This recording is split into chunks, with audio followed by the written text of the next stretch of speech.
Sengkarut vaksin Nusantara belum selesai. BPOM masih belum menyetujui vaksin ini jalani uji klinis tahap 2 karena sejumlah alasan. Salah satunya, 71,4% relawan uji klinis tahap 1 mengalami kejadian tak diinginkan atau KTD. Namun, dukungan untuk vaksin ini justru datang dari anggota DPR yang terhormat. Tanpa bukti ilmiah, mereka beralasan vaksin ini bisa menekan laju penularan COVID-19. Bahkan, sejumlah anggota DPR jadi relawan pengambilan sampel darah vaksin ini di RSPAD Gatot Subroto, Rabu 14 April 2021. Jangan kemudian DPR tidak diadu-adu dengan BPOM, karena sebenarnya tujuan Dewan dengan tujuan BPOM itu sama, bagaimana kemudian vaksin ini bisa berlangsung dengan baik di negeri kita.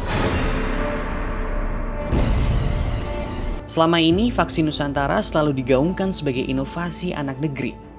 Penggerak utama vaksin ini di Indonesia tak lain bekas Menteri Kesehatan Terawan Agus Putranto. Namun, ketika ditelusuri, vaksin ini ternyata bukanlah inisiasi anak negeri. Inisiator sebenarnya vaksin Nusantara adalah iVita Biomedical, perusahaan asal Amerika Serikat.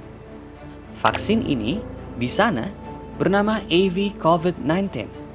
Perusahaan ini bahkan mengklaim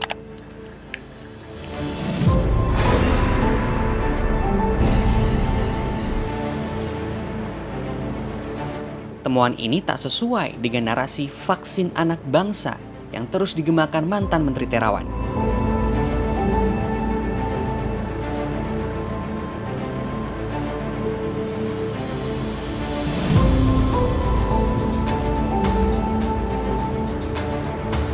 AV COVID-19 menggunakan metode sel dendritik.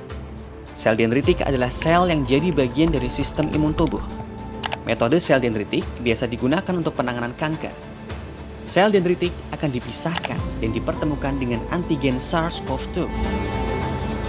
Beda dengan vaksin jenis lain, vaksin dengan metode sel dendritik bersifat personal.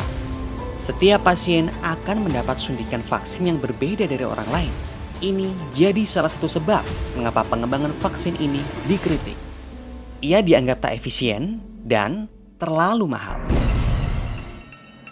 Nah, di Indonesia, iVita memberikan lisensi ke PT Rama Emerald Multisukses.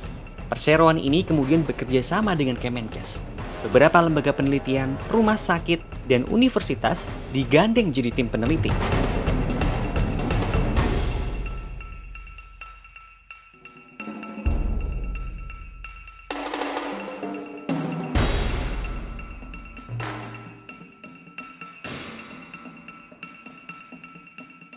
Belakangan, tim dari UNS dan UGM mundur.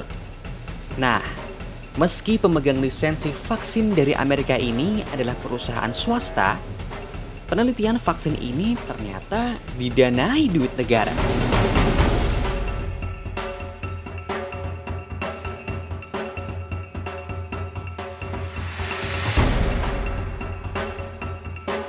Jadi, mau lanjut menguji vaksin ini pakai duit negara?